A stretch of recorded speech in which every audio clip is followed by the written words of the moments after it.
Welcome to Anatomical Gangster. I'm Sue Hitzmann. Have you ever wondered about the meaning of life, the origin of living beings, or what the universe is made of? What about the idea of consciousness? What is it? How would you define it? This question is known as the hard problem of science. The following is a conversation with physician, scientist, and philosopher, Dr. Neil Theise. In his new book, Notes on Complexity, A Scientific Theory of Connection, Consciousness, and Being, Neil links the puzzle pieces together into a seamless discussion about fundamental awareness as a framework for integrating science, philosophy, and metaphysics throughout history to build our understanding of consciousness itself, and that it is the foundation to the universe and our very existence.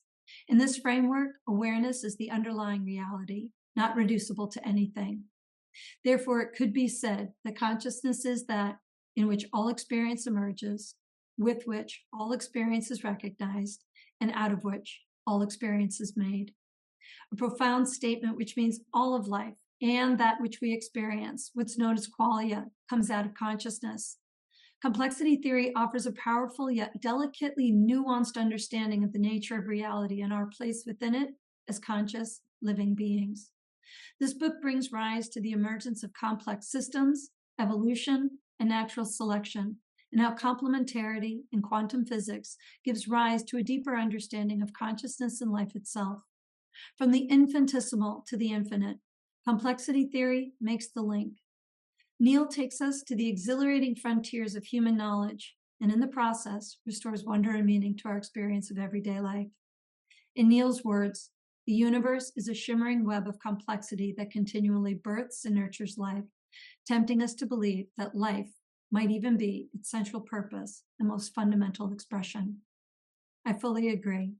The hard problem exists only if you assume everything is physical or material. The nature of being is consciousness. And now, here's Neil Theise on his notes on complexity. Neil, thank you so much for being here with me. So Neil, before we start this, I want to point out that I had met Neil in 2018 at the International Fascia Research Congress in Berlin, and he gave a lecture about his publication on the structure and distribution of an unrecognized interstitium in human tissue. And he was making an important correlation to the interstitium or the extracellular matrix and its importance in cancer metastasis, edema, fibrosis, and mechanical functioning of many or all tissues and organs. And after I heard him lecture on this, I then stalked him on the internet to find out that he's also a stem cell research and a diagnostic liver pathologist. And his research is what led to an understanding that adult stem cells could actually do just as much as embryonic stem cells.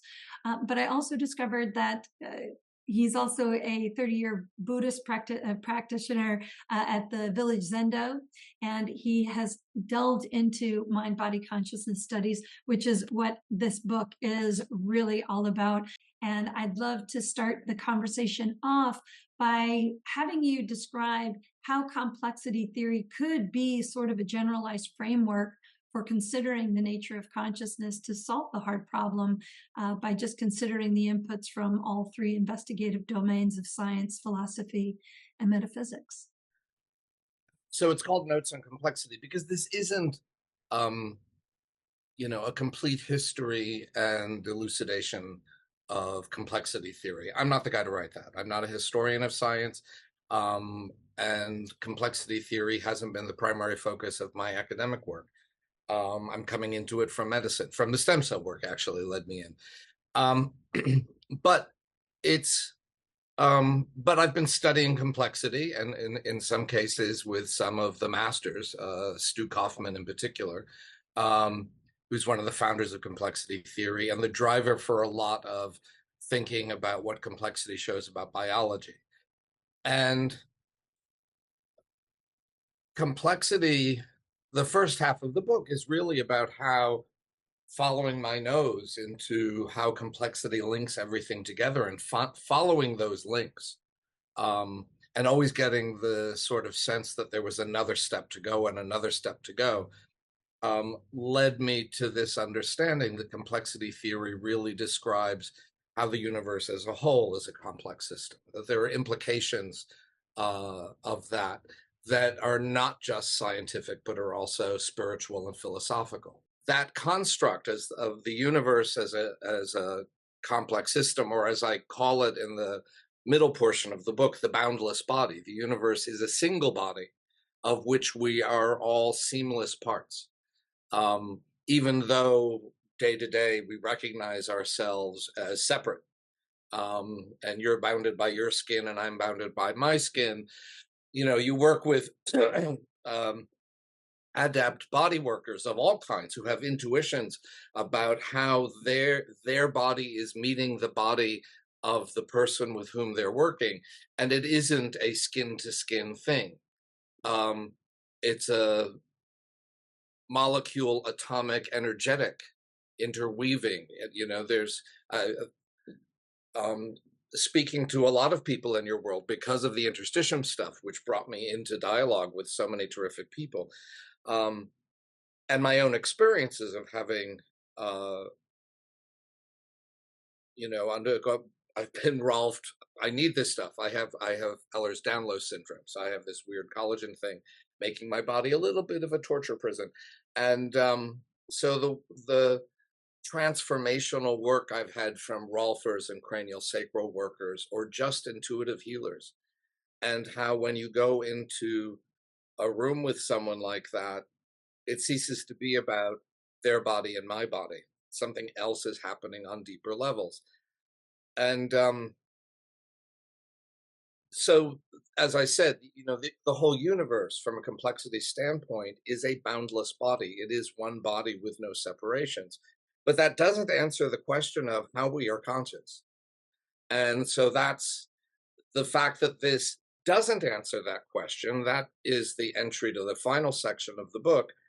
And interestingly, complexity has been used um, as a way to explain consciousness in all three of the major divisions. I mean, there are subdivisions and subclassifications of theories about consciousness philosophically, but overall, there's kind of three dominant ones. One is the common one we live with in our culture.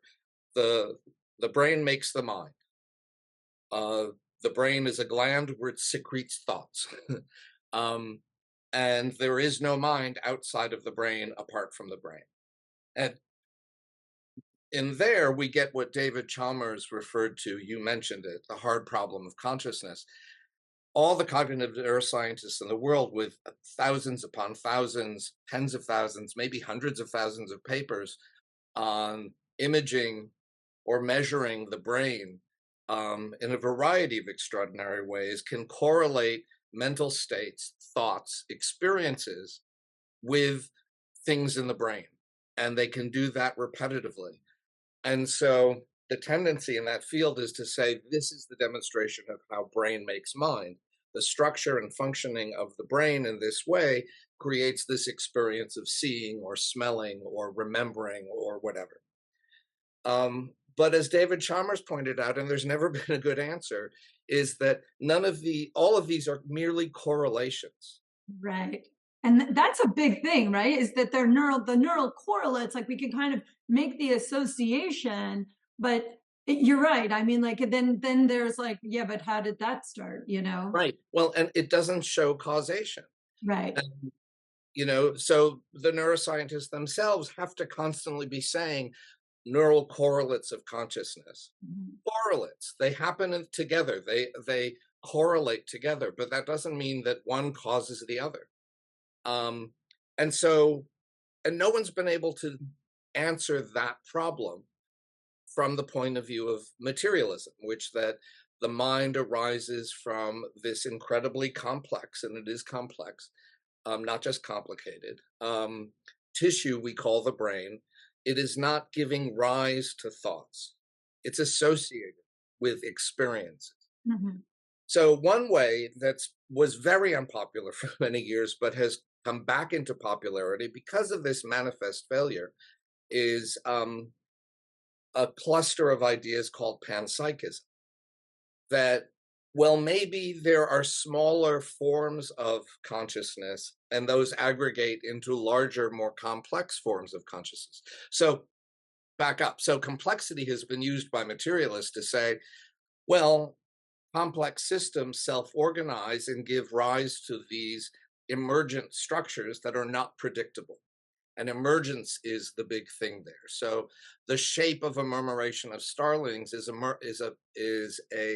emergent property of starlings in flight, or a school of fish looking like it's a rounded ball.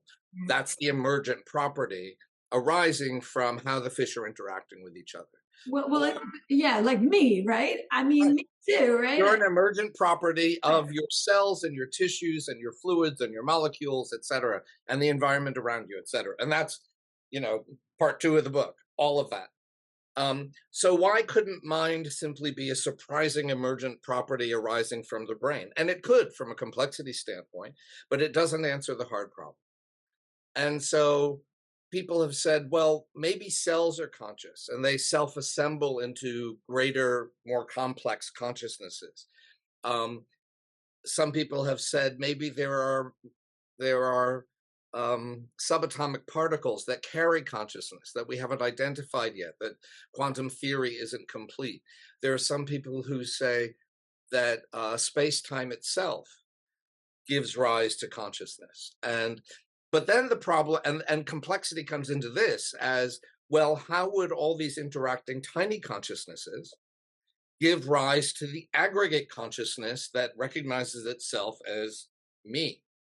But It's the still thing is, it doesn't seem like to me, if somebody asked me to define consciousness, I mean, consciousness isn't really of space or time. Like that's the well, whole, and right. it's No, confusing, right? It's right, confusing there. Is like, right, how do you define it? If it's not part of space time? right, How do you measure it? right. And so the panpsychist views can use complexity theory, but it still doesn't solve the hard problem. It just shifts the problem down to smaller scales. So what's the third possibility? The third possibility is that consciousness comes first, which is what you were just saying. Yeah. Consciousness is beyond space-time or precedes space-time, if time makes any, precedes makes any sense. That's a separate question. And so this is the work of the rest of the book. Is how can we look at this possibility, which is referred to as idealism? It comes from, Right. well, Plato and the Platonic ideal, that this world is an imperfect um, projection in what we take as reality from the higher reality that is in fact the ideal realm.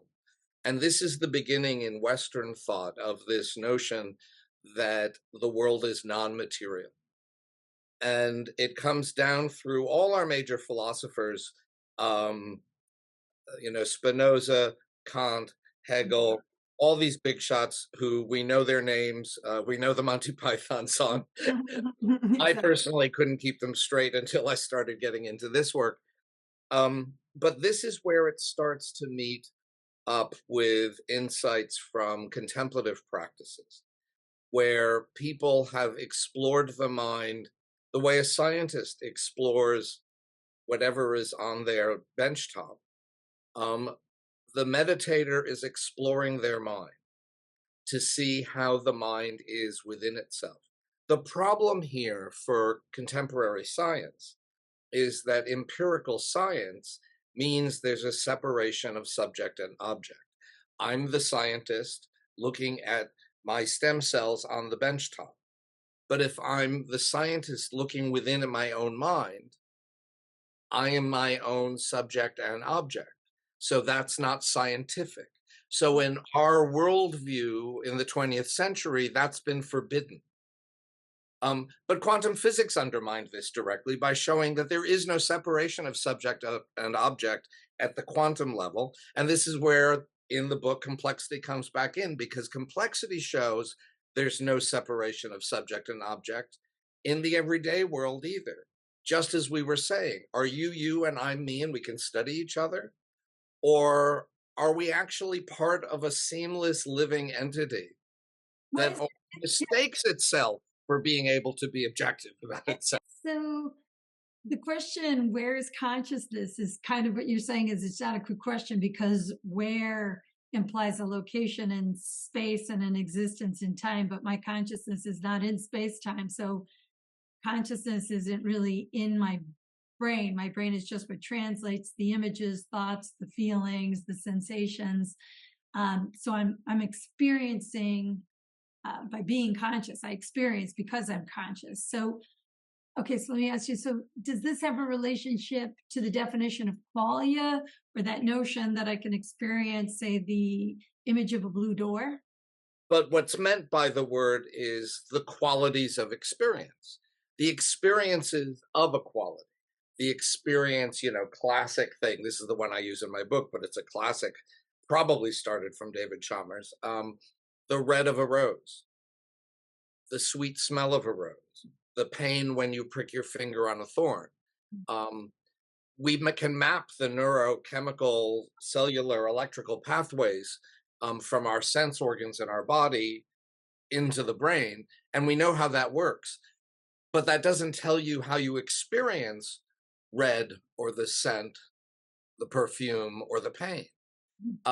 So those experiences, so that's what we're referring to when we're talking about qualia. And the hard problem is nothing about brain function gets at that question. Where is the experience? Now, the hard problem remains a hard problem for just about every theory of consciousness except the one where you and I landed, which is, what if consciousness is what underlies everything? Mhm. And then that means that everything in existence is non-material, which we know from quantum physics, we know from complexity. We also know it from formal logic. There's a nice little chapter on that. Um, and if there's no materiality that's definitive, that is material in itself, then what is the appearance of materiality coming out of? And if one says there is a universal mind, the thoughts of which are our material universe, our universe are the contents of the thoughts of that universal awareness, the way a dream is a content of your mind, or that pleasure at the smell of a rose is a content in your mind, or the blue door you ask me to visualize is now is the contents of my mind. In that same way, existence are the contents of pure awareness that underlies everything. And so the hard problem goes away because everything is nothing but awareness. There's nothing to explain if the fundamental nature of everything is pure awareness. So is this sort of like even the double slit theory where particles can be particles or waves, right? Particles are matter. I like Deepak Chopra said, but waves are just a possibility. And that if we're looking at it, they're particles, like these laser lights, these light beam can become visualized as particles, but if we're not looking at them, they're waves. Yeah, wave is process, right? That's And this is the thing, if you do away with materiality, what do you have left? You have process, you have relationships, but you don't have substance. And that light wave particle duality, um, that brings in a word people may have heard of in that context. This is called a complementarity in quantum physics, Mhm. that light is a wave, it is also particles. If you view the experiment to determine which it is, if a conscious observer comes in to see what's happening, they behave like particles. If you don't, they behave like waves. So this led Max Planck, one of the founders of quantum physics, to say very concretely, and he's saying it in exactly the sense that we've been talking about it, there is no getting behind consciousness. Right. Consciousness is what comes first, and it is the conscious observation that creates the material world in this moment. Now, people would argue that that is only true at the quantum level, and up here in this level, this isn't true. But what I make, this is probably the most important organizational point for me in the book, is that what complexity tells you is that the world is riddled with complementarities that can't be resolved from each other. And so, in a wider sense, what do we mean by complementarity? And I have an image in the book of two faces, silhouettes of two faces looking at each other, and the space between the faces looks like a vase. So, is the picture two faces, or is it a vase? And you really can't see both at the same time. And you know that it is both, Right. But but but but you can't see both at the same time. It's right. literally impossible. You could So people could say that they do, but no, it's either this or this, and you you're realize moving very quickly. I believe I have to dig this up. This may not be true, but I think someone said that there was an fMRI experiment which showed that people who claim that they can see both at the same time are actually moving back and forth really quickly between them. I don't know if that's true. but it makes But sense. even but the main point here is that a complete description of the image is both two phases and a vase. It's not either or. Both are required, but pretty much you're only going to see one or the other. A complete picture of light is that it is both waves and particles, but you can't see both at the same time. It is one or the other. In the same way as your body and my body are these things that are separate, at the molecular level, your body is shedding cells. The microbiome is part of your human body as equivalent to the human cells. Without them, you can't live. You can't be a living human organism without the bacteria that are covering the surfaces and lining the crevices of your body. And we're constantly shedding our skin cells and our microbiome into the environment. So when you live with people, and pets as well, we now know that the microbiome very quickly becomes one single microbiome within the household that merely has these cat, dog, and human islands, but it is one vast, complex organism that's a single microbiome. So where are your boundaries at the cellular level? They're at least, you know, Right, I shed a whole bunch of right, right, exactly. The that. dust in your room, take it every time you sweep up the dust. That's the limit of your body. Um, at the quantum level, how far out do you extend? It comes down to, again, with I think with a lot of people who will be listening to your podcast, that sense of when you have a healer and a client together, where's the boundary between them? It Right, dissolves. dissolve. Now, are they separate people or are they one unit? They are both, Mhm. two faces and the vase. Both things are true. So this is the complementarity that's the equivalent of quantum physics complementarity, but in the biological world. Complexity gives us that as well. And so there is no correct point of view. And each point of view, every scale of observation that you come at something with, whether it's the everyday scale, the quantum scale, the atomic scale in between, gives you a different view. And all of them are true all the time. But we can only experience or see or perceive one at a time because of the nature of our sensory organ limitations. So I'm going to read one piece from your book here, and this was in the complementarity and holarchy, or the boundless body section, so part 2. And you are talking about some pretty profound things, but you said whether something looks like a thing or like a phenomenon arising from smaller things depends on your scale of observation, your perspective, or your point of view. And so that kind of makes me think of the fascial community and the way sometimes we take these big ideas about a complex system and kind of go overboard too quickly. And I sometimes I even use that metaphor of this fractal system, because in physics we talk about fractals, and the only fractal system in the entire body that possesses those polyhedrons that under a microscope, it doesn't matter how far down the microscopic scale I go, all the way down to the Planck scale, I'm going to see the same type of tissue dynamics no matter where I am, whether we're talking about the interstitium, the extracellular matrix, but crossing over to the fascia is kind of where sometimes we maybe jump too quickly and aren't really clear with the thought process. But you've said it in other talks with me that depending upon the level at which you're looking at something, you might see something completely different. Something you said that that's really important, that you can get away with that I can't get away with. I have to be really careful about this, and it's often um, uh, it keeps me calm holding this line.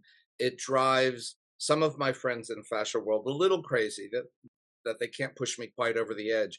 Is I'm very, very cautious about the difference between metaphor and allegory and definition.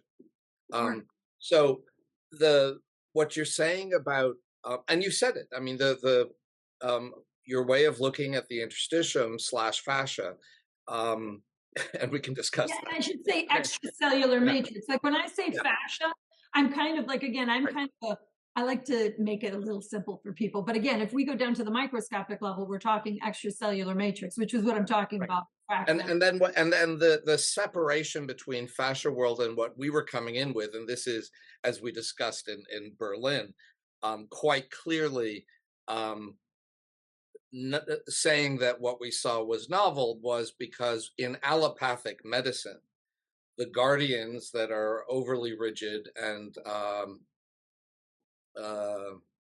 narcissistic, that gatekeep what is medicine and what is not, what is biology, what is not, have drawn these lines. And so, in my training in allopathic standard Western medicine, um, uh, this was novel. Um, in fascia world, the idea my Rolfer was saying to me all the time, Debbie Green, she'd say, well, we're working with the fluid in your fascia. And I'm like, Debbie, I've seen fascia under the microscope. There's no fluid there. Yes, there is. I can feel it. Debbie, I've seen it. Maybe what you're feeling feels like fluid, but it ain't fluid. But that's because the artifacts of how my microscope and how we sample tissue were eliminating the fluid. And what we now saw, and there's fascia in our first paper for Debbie, was like, oh my God, there is fluid in there. In my world, that had not been recognized. I gave a talk on this in China, and because I do liver disease, and liver disease is big in China, and I was there for consulting. And one of the leading liver docs in China, I didn't know this at the time, was also, I'd already met him, was also the director of the Chinese sort of NIH for traditional Chinese medicine. And so, because of his seniority, he was given the first question, and they wanted me to speak about the fascia, not liver disease. So, I mean, and interstitium and all that. So, he gets up to ask a question, um, his privilege, the first question. And he said, so how have people responded to your discovery? And I said, well, it's been generally well received, but the world of osteopathy, uh, cranial sacral, Rolfers, fascia people were quite angry because, quite rightly, they said, we've been talking about this stuff for 50, 60, 70 years. And he laughed and he said, yes, and we've been speaking about it for 4,000. Um, and so, but Exactly. but the thing is, we're all coming at the nature of the human body from our perspectives. And this, again, I think is an example of a complementarity. We saw it the way we did because we were following the fluid. People who are working with tissues are feeling it because of, first off, um, the material aspect of connective tissue, primarily collagens, but also elastins and a few other things. Um, and the electrical properties of that, which some of you clearly, I understand. I've experienced it. There's sensation there too. Um, but the way the in Chinese medicine or Tibetan medicine or in Ayurvedic, lots of different non-Western styles approaches, they were coming at it from both an energetic perspective, but I think also from profound introspection. And again, turning the mind in on your own body and peeling away the subtleties of physical experience allows you to experience your own chakras, your own acupoints and meridians, et cetera, et cetera, et cetera.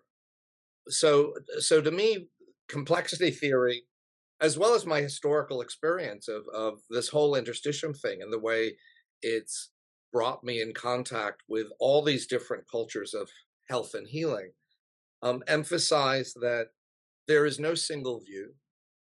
Humility is really necessary. Um, but for me, because I'm balancing between so many worlds, I have to work really hard myself to be extremely precise. So part of the work of editing the book, if I had showed you prior drafts, areas where I slip over the edge into speaking in terms of metaphor, because it's easy.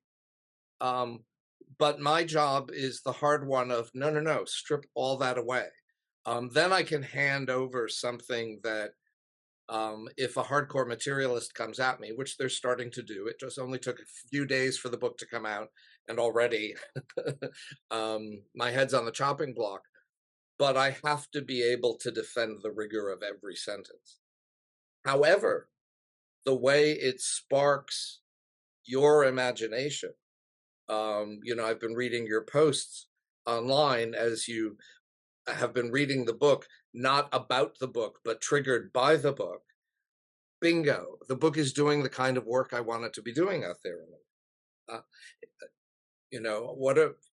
I've got a whole bunch of ambitions for it. Very little of them having to do anything with me. One of them is that would it expand? I hope it will expand people's imagination of what the world is beyond what our culture says we must think about it. When you kind of get put in a camp, if you will, right? Like people kind of put me in a fascia camp, and I'm like, but it's just like a piece of something that I can make a correlation to all of these other things. And I mean, and in things that are not of the human body, but are of nature, are of existence, the curiosity of, like, again, why on earth are we here? And when we leave our form, energy is not created or destroyed, that I merely change form. So if I'm not in my body, it doesn't mean that I've disappeared. I'm just not, you just can't see me, but somehow my particles are somewhere, and we're probably inhaling Einstein somewhere in this room. I'm sure of it, right? That's well, but careful, you might be inhaling Hitler too. There it is. No, But no, what you will do, or what I did, was it just makes me look at the back of the book and go, "Oh, I've never read that book," and now I'm like, well, down another rabbit hole of trying to have a deeper understanding of this concept of consciousness, which is again not matter. So just what you just said in the back of the book, you're the first person to mention them, and I worry no one will see them. It's So there awesome. are two things. Everything I talk about in this book has been discussed by me and my colleagues in peer-reviewed scientific publications. Yeah. So this is a distillation of about 40 papers I've written over about 20 years. So that's number one. But number two, there's also further reading, because the ideal thing for this book is it's a gateway. And there isn't, this book comes out of 20 years of giving a talk that evolved over time, but it was always basically the same talk since 2002, of how I think about complexity and how it relates to Buddhism and consciousness and a million other things. And unlike, like I can give an interstitium talk like I did at the Fascia Congress, or I can give a liver pathology talk. And I know that everyone will pretty much, if I do my job right, will follow me through and land on the same conclusions at the same time with me at the end of the talk. And some number of them will know the steps that I got to get there. No talk I've ever given that's like that, a standard academic talk, has ever received the kind of excitement that these talks have done. And part of the reason is that, and the most common thing that people say to me is, I was trying to tell my friends about your amazing talk because I was so excited by it. But when they asked me what it was about, I couldn't tell them. I'm like, I, that's how I get to keep giving the talk. But the book, it's true of the book too. Those talks, looking out at the audience, the great pleasure for me has always been light bulbs going off around the room. Every single word out of my mouth is a light bulb for someone somewhere. And inevitably, someone comes back at me with things that I'd never thought of before that I can then weave in. But my imagination wasn't the one that could make that connection. And the reason it's hard for people to repeat the talk is because for everyone I give it to, it's a different experience. My favorite version of the talk was in 2002, actually, very early on. My nephew was in fifth grade. And on my birthday, he invited me to give the talk to his fifth grade class. And there were two fifth grade classes, and the teachers agreed and organized everything so that they were both free to hear me give the talk on complexity. Didn't change a word of language. Everything is, there are no hard words in the book except complementarity and holarchy, but I explain those. And Other, yeah. it's clear language. The teachers wound up calling the parents and telling them they were holding the school buses for an hour because the kids couldn't stop asking questions. Mhm. Everything about the worm they saw outside on the lawn to my grandfather died, where did he go? What does it mean that I have a father and a mother? Political question. I mean, they were the way fifth graders. And so no, the book isn't about giving someone a closed idea that they walk away with and say, "Oh, this is what I took away from this book." If the book is doing its job, it's just opening imaginations and making connections that most people felt were there anyways. And then they read it and go, "Oh, my intuitions were right." Um, Yeah, and also, I mean, we're in a world now that is different than when we were kids, I think. I mean, very different. I always think if I grew up in this day and age, I would have never asked my parents anything and I wouldn't have believed a word that they said. I probably would be a doctor or something in the medical practice. I had two parents that were in real estate and building homes and things. So like I don't know anything. Like they were just like, we don't even understand what you're asking. So just oh, go that was there. one of my favorite, but it's a little sad moments with my dad is um, I was 14 and he walked into the den while I was watching TV and he saw the book I was reading face down on a table by the door, picked it up, looked inside. It was a book on quantum mechanics. Got this look on his face, put it down, and walked out. And I thought, my poor dad. Neither of my parents, they grew up in Europe during World War II. They didn't go to high school. And here I am, me. I had the World Book back then. I didn't have the internet, but I had a World Book encyclopedia. You did, and I think you're helping. I think the opportunity for adults to ask more questions, and I think that's it. Is like when we become an adult. I think I had this belief when I was like a young kid. Like so, when I grow up, I will know everything or something like or something to that sentence. Like when you become an adult, you just know everything because my dad seemed to know everything. Although when I would ask him a question, like I would say, how do you spell hypothesis? And he would say Dictionary. And I'd be like, that's how you spell dictionary. He goes, yeah, go look it up. And so, but that's it is that if you are curious about, or if you've ever asked the question, why am I here? What is the universe made of? And that's a big question because in some ways I would say, Because it's a big question. yeah, it's like nothing. I don't know what the universe is made. We don't know, or like it's made of nothing. And then of course we have this story of dark matter, which is like, does that really? That's book 2. Yeah, and that's that. There's like one final question I want to really kind of dive in here, and this one thing is like, why now did you write this book? Why did it come up now and not 5 years from now? Like where are you in your own curiosity and your study that would say, I'm going to write this book right now? I wanted to write a different book, and the publisher said, "You have to write this book first." And I didn't want to write this book because I thought it would have to be 400 or 500 pages. And my agent, Amanda Annis, said, "No, no, no, no, no. A small little book. Your talk as a book." And I was like, "Oh, I could get away with that." Yeah. That's why now. The book I wanted to write, and I hope to write, is a book about the last decade or so of my mom's life. Sarah in the In Between is the tentative title. And it's about the experience of elder care with her, but also she lost her short-term memory, probably because of mini strokes or something.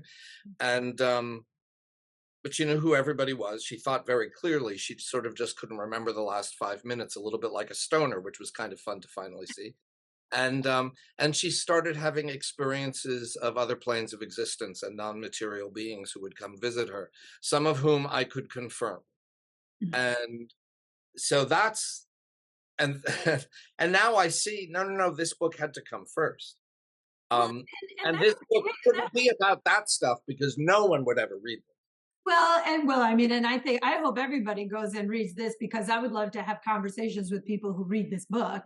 You Because could have reading clips. really, I think that there's one of the big kind of concepts about this is like how life self-organizes from the substances found in the universe in some great aspect. And so the mind, how you're saying, That is the substance which self-organizes into space-time, right. the quantum foam, quantum scale entities, atoms, molecules, and the whole shebang. It's nothing but awareness becoming aware of itself. The universe itself becoming aware of itself. Yeah. I mean, I hope everybody We're getting we're that alone. in this view, we're sense organs for the great awareness that is everything to be aware of itself. One really beautiful way to express this, pardon the gender specific terms, but it's from Sufi master Hazrat Inayat Khan, and page 162. This whole universe was made in order that God might know himself. The seed wished to realize what it is, what is in it, and therefore became the tree. I get choked I know, up. I get goosebumps. That's so perfect. It's so perfect, which is why I put it in there despite the gender specificity. It's, to me, that's it. That is it. Yeah.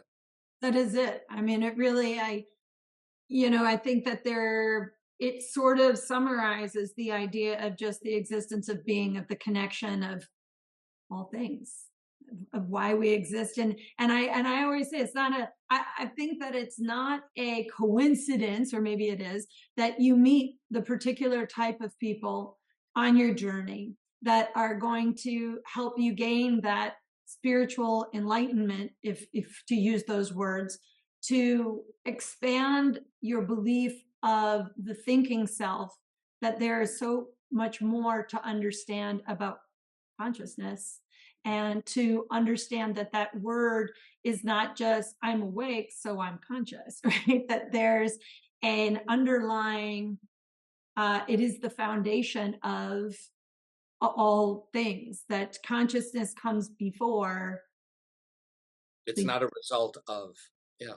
And it's, and I think that for anybody hearing this, I think that if this is like, I kind of get it, but then again, I don't, I think that Neil's book is really a lovely foundation, not just to learn from the book, but again, you make so many references to so many other thought leaders on these subjects, that if anything, much like, when I started learning about fascia, and I'm like, what is this system in the body that I I have a master's in exercise science, and nobody was really, no one talked about it.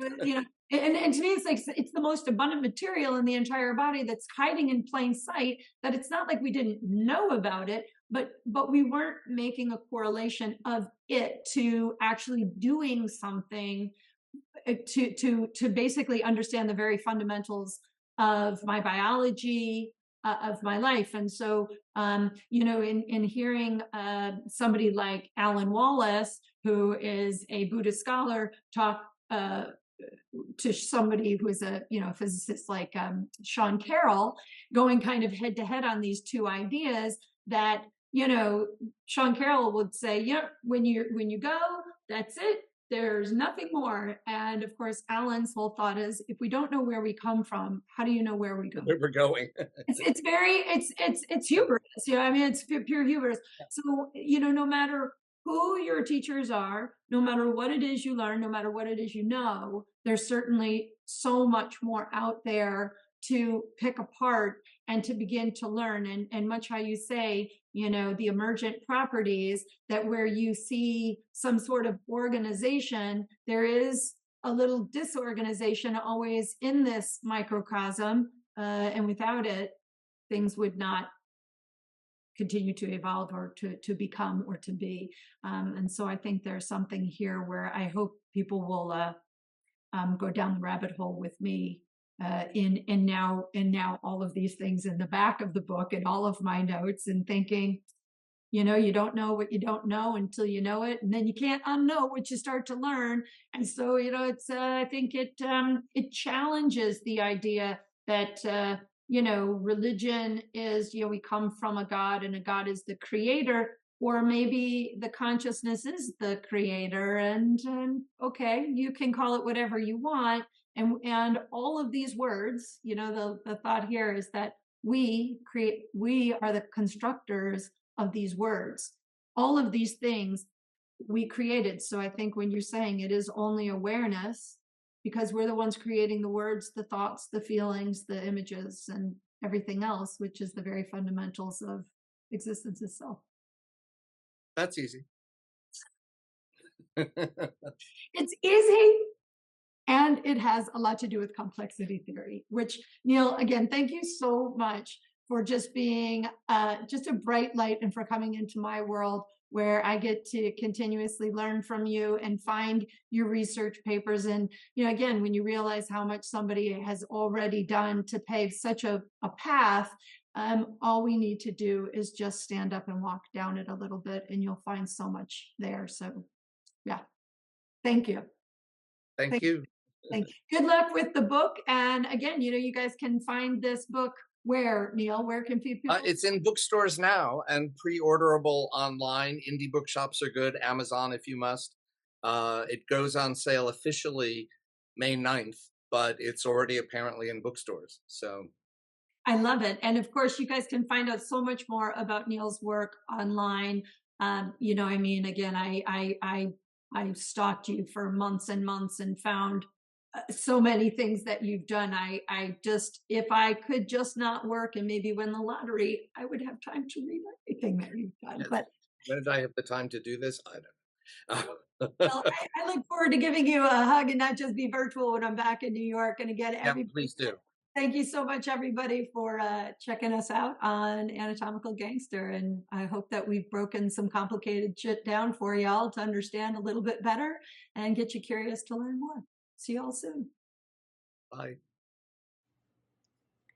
Thanks again for listening in to this episode of Anatomical Gangster with Dr. Neil Theise. I hope that you enjoyed it as much as I did. And I want to leave you with a short passage from his book that really resonated with me. I hope it does you as well.